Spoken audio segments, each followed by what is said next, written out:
All right, in today's video tutorial, I'm going to be showing you how to reset the Garmin Vivosmart HR. You can see the model number is listed underneath here. And basically what we're going to do is reset all of the data to the default settings. Now this would be the language, the step counter, the time, all of that good stuff. That basically it'll reset back to the original factory defaults that come straight out of the packaging. So it's actually a very, very simple process.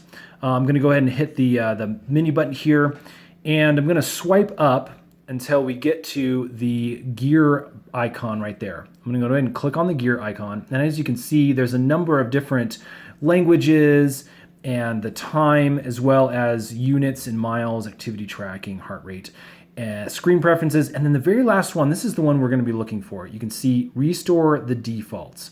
So once we're on restore defaults, I'm going to go ahead and depress that.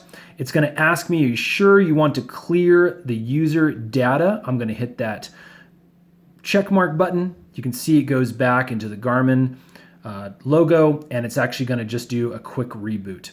And there you go. It comes back up into the settings menu so that you can select English or any of the other languages that you want. I'm going to go ahead and make sure we stay on English.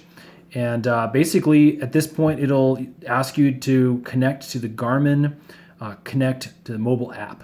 So you can do that, and you can set up all of your good stuff and all of your recent data, or if you have some initial data that you want to reset to the watch, you can do it that way.